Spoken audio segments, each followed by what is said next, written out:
I just spent the better part of the day, I guess, because it's from about 10 this morning to now, which is a little after 3, basically going around to different elected officials' offices, giving them information on the watchdog wire, and trying to set up interviews. So the first thing I went to was the commissioners meeting, and I gave stuff at the beginning of the meeting to Bonnie Batchelor and Claire Corcoran. And it just happened that recorder Tim Rudd was there and engineer Jeremy Evans was there. Of the responses, Jeremy Evans said he would think about it. Tim Rudd was a hard no from Tim Rudd. He will not do an interview, so that's okay.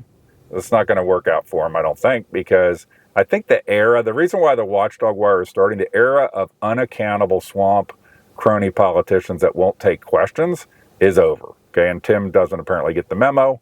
He's living back in the past, I guess. So then I went to after that I didn't get Painter. I'll come back to Painter.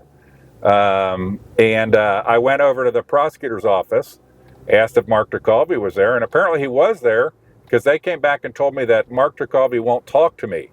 And that's just the kind of guy Mark DeCalvi is.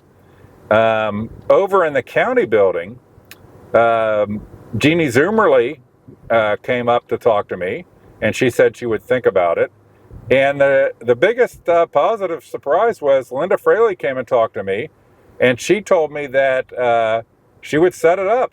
I said, you can bring Chris Melman, and she said she would set it up. So we'll see if she follows through on that. And so after those people, I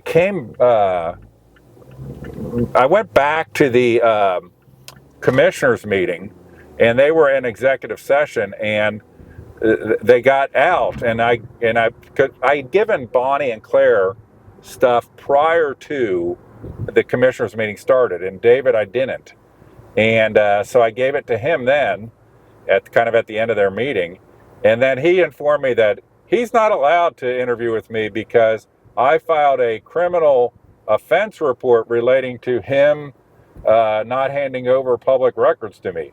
So it's just another example of the clown show of, again, these people, they're going to get the memo that, this era of unaccountable, refuse to answer questions, make up excuses, that's over. That's going to end, okay? And that's what the watchdog wire is all about. I also went to both the common pleas and the municipal court judges and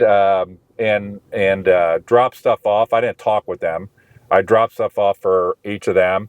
I went to Alan Freeman's office and was told he was not there or not available, and I dropped stuff off for him. I went to Paul Camphouse's office and he was not available, and I dropped stuff off for him. And as I said, I dropped stuff off for both the common pleas and the municipal court judges.